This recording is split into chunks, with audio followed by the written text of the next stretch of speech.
दोस्तों, हम सबकी ज़िंदगी में लाल रंग का बड़ा योगदान रहा है। ये वही लाल रंग है जो हर इंसान के शरीर में लहू बनकर दौड़ता है। ये लाल ही रंग है जो हर सुहागन के माथे का ताज बना है। हमारी आज की ये कहानी इसी लाल रंग के महत्व की बेस पर है। तो दोस्तों, शुरू करते हैं। छू कर मेरे दिल को के इस भाग को, जिसका नाम है ये लाल रंग। 10 साल की उम्र में ओमकार के पिताजी का देहांत हुआ। कैसे वैसे उसकी माँ ने उसकी पढ़ाई पूरी की। आज वो अपनी पढ़ाई के अंतिम चरण पर है। उसने पुलिस फोर्स में ट्रेनिंग भी पूरी की है। बस कुछ महीने के बाद ही उसका नतीजा आने वाला है।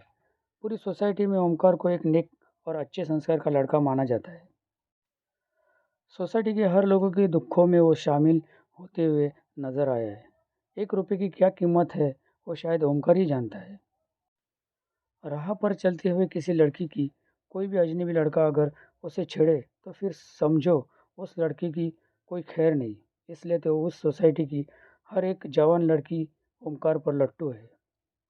वो दिल विल प्यार वार और इश्क विश्क इन जैसे हेड और टेल से अपनी ज़िंदगी का फैसला करना नहीं चाहता। इन चीज़ों से वो हमेशा दूर ही रहा है। हर साल की तरह उसकी सोसाइटी में होली का त्यौहार मनाया जा रहा है। दृष्टि, जो उसी के सोसाइटी के निचले मजले में रहने वाली एक रफ टफ लड़की है। किसी की क्या मजाल जो उसके साथ कोई भी लड़का फ्लर्ट करे। हर साल की तरह दृष्टि ओमकार को रंग लगाने सुबह अपनी सहेलियों के साथ उसके घर आती है। हर बार की तरह ओमकार दृष्टि और उसकी सहेलियों से उनके रंगों से बचना चाहता है। पर माँ उसे बताती है कि इस वक्त ओमकार कहाँ छुपा हुआ है। फिर क्या, माँ के कहने पर वो सारी लड़कियाँ ओमकार के पास आती है और उसे जमकर रंग लगाती है। पर ओमकार को उनके इस रवैया पर थोड़ा भी एतराज़ नहीं। उसके पूरे चेहरे पर लाल रंग देखकर दृष्टि की एक सहेली कहती है, अरे हर साल ये तुझे जमकर लाल रंग लगाती है। आज तू भी इसे रंग लगा ले, क्योंकि अगले साल ये तुझे तेरे घर पर रंग लगाने नहीं आ सकेगी। उसकी इस बात पर ओमकार शांत सा होता है। उसके सहेली की ये बात उसको समझ में नहीं आती। तब दूसरी सहेली तुरंत आगे कहती है, अरे अगले महीने इसकी शादी जो होने वाली है। बस फिर क्या, उस सहेली की यह बात सुनकर ओमकार एकदम शांत सा होता है। वो पहली बार दृष्टि को गौर से देखता है, क्योंकि ये दुनिया तो नहीं, पर उसकी माँ ही जानती है कि वो दृष्टि को मन ही मन में प्यार करता है। दृष्टि ओमकार के करीब जाती है, उसकी ओर देखकर कहती है, मैंने अपने मोहल्ले में इतने लड़के देखे, हर लड़का मुझसे बातें करने के लिए मरे जा रहा है। हम दोनों एक ही सोसाइटी में रहकर भी आज तक तुमने मुझसे खोल के कोई भी बात नहीं की और नज़र उठा के कभी देखा भी नहीं।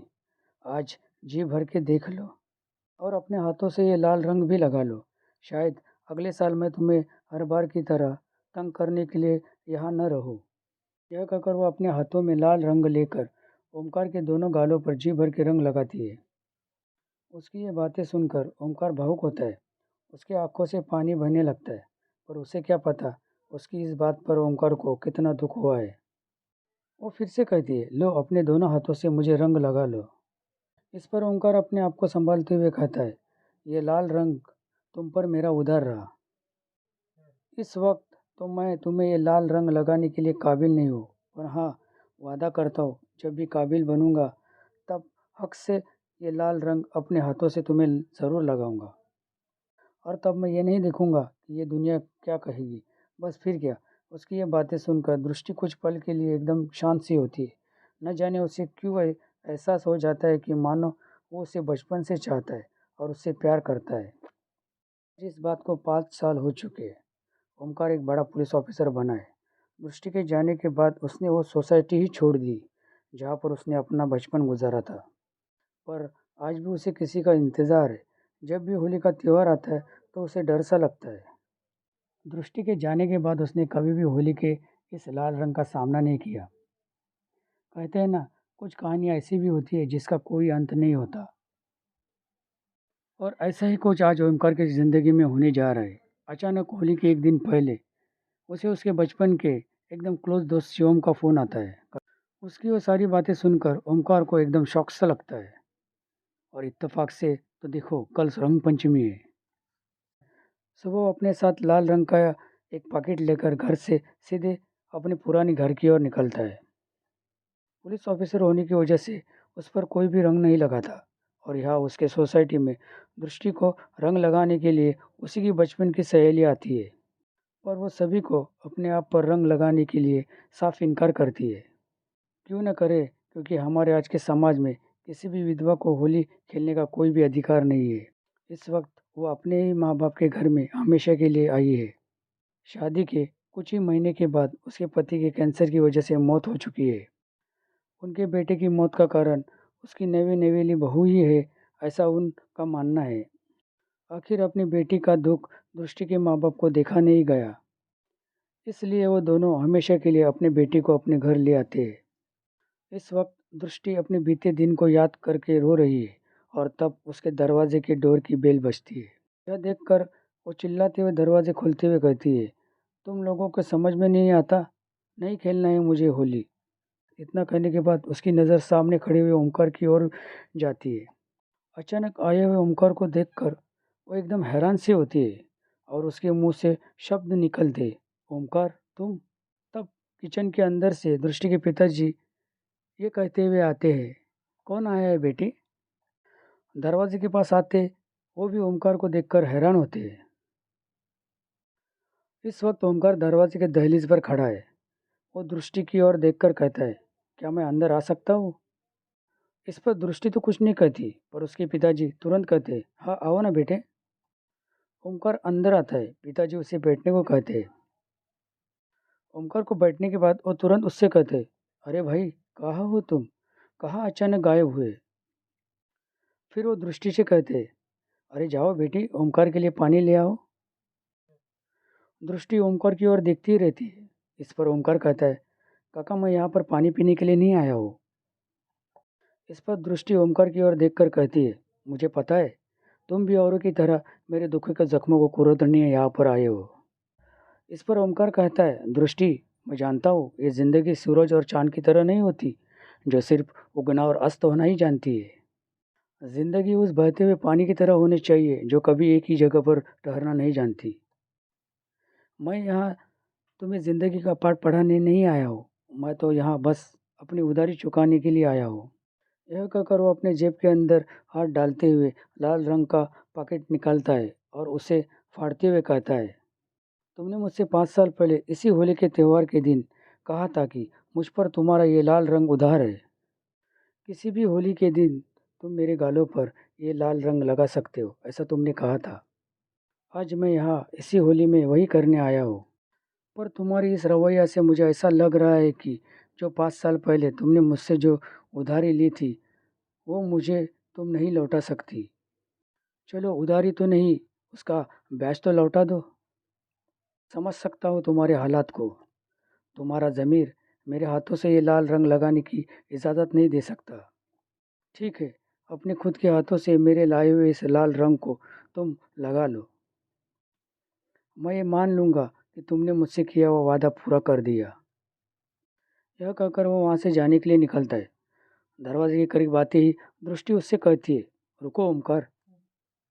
वो उसके करीब जाती है, उसकी आंखों में आंखें डालकर आगे कहती है, मैंने अपनी ज़िंदगी में कभी भी किसी का कोई नुकसान नहीं किया, फिर भी उस भगवान ने मेरे साथ ही ऐसा क्यों किया मैं नहीं जानती। चलो कोई बात नहीं, मुझे इस बात का ज़रा भी दुख नहीं है। कहते हैं कि किसी विधवा के शरीर पर लाल रंग लगना ये किसी पाप से कम नहीं होता। मैं अपने आप के लिए इस दुनिया की नज़रों के सामने पापी बनने के लिए तैयार हूँ, पर जो इंसान हमेशा दूसरे के सिर्फ दुखों के में शामिल होते आया है उस इंसान का दिल मैं कैसे तोड़ सकती हूँ। क्योंकि फरिश्ते कब किस रूप में आकर हमारे सामने खड़े हो जाए यह हम में से कोई नहीं कह सकता। आओ और अपने हाथों से ये लाल रंग लगा के अपनी उधारी चुका लो। उसकी ये बात सुनकर ओमकार खुश हो जाता है। वो अपने दोनों हाथों से लाल रंग लेता है और दृष्टि के दोनों गालों पर वो रंग लगाता है। उसकी ये बात सुनकर ओमकार खुश हो जाता है। वो अपने दोनों हाथों से लाल रंग लेता है और दृष्टि के दोनों गालों पर वो रंग लगाता है। इस वक्त दृष्टि के माता पिता वहीं पर है। उसके हाथों से रंग लगते ही दृष्टि मुस्कुराती है। फिर वो थोड़ा सा साहस करके वो लाल रंग अपनी चुटकी में लेकर दृष्टि के मांग में लगाने ही जाता है। इससे पहले वो उसकी आंखों में आंखें डालकर कहता है, दृष्टि, न जाने हमारे समाज प्यार की भाषा को क्यों नहीं समझ पाता। हमेशा इस प्यार की भाषा में ये समाज, ये कानून, ये जात-पात, ये धर्म, ये दौलत, ये हैसियत, कभी रंग तो कभी रूप आड़े ही आई है। मेरे भी आड़े आई है हम दोनों की हैसियत। मैंने हमेशा मेरे दिल के मन मंदिर में तुम्हारी ही मूर्त की पूजा करते आया हूँ। कई बार मैंने ये कहने की कोशिश भी की, पर मेरे हालात और हैसियत ने मेरा साथ नहीं दिया। मैं आज तुम्हें ये सब इसलिए नहीं कह रहा हूँ कि इस वक्त मेरे सिवा तुम्हारे पास और कोई ऑप्शन नहीं है। मैं उस वक्त तुमसे उतना ही प्यार करता था जिस वक्त मेरे पास मेरी माँ के सिवा और कुछ भी नहीं था। आज भी मैं तुमसे उतना ही प्यार कर रहा हूँ, बजाय आज मेरे पास सब कुछ है, जो एक खुशहाली की ज़िंदगी गुजारने के लिए काफ़ी है। और कल भी मैं उतना ही प्यार करूँगा जब मेरे पास कुछ भी ना रहा हो। तो बोलो दृष्टि, ये लाल रंग सिंदूर समझकर तुम्हारी मांग में लगाकर तुम्हारी ज़िंदगी के हर दुखों की उधारी चुकाने का क्या वो अधिकार तुम मुझे दे सकते हो? ओंकार की ये बातें सुनकर दृष्टि की आंखों से पानी बहने लगता है। वो उसके सीने से लिपट कर रोने लगती है और रोते रोते कहती है, तुम मुझे बचपन से लेकर अब तक इतना प्यार करते आए, पर आज तक मुझे क्यों नहीं बताया? यह कहकर वो फिर से रोने लगती है। ओमकार उसकी आंखें पोंछते हुए कहता है, नहीं दृष्टि, अब नहीं। तुम्हें जितना रोना था, इस जिंदगी ने तुम्हें रुला दिया है। यह कहकर वो दृष्टि के माता पिता की ओर देखकर कहता है, क्या मैं आपकी बेटी के मांग में ये लाल रंग भर सकता हूँ?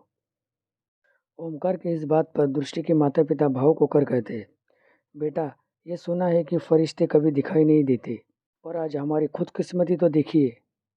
आज वो हमारे घर हमारे ही दामाद बनकर आया है, और वो भी ये लाल रंग के रूप में। यह कहकर वो दोनों ओमकार के ही लाए हुए उस लाल रंग से एक दूसरे के साथ होली का त्यौहार मनाते हुए दिखाई देता है।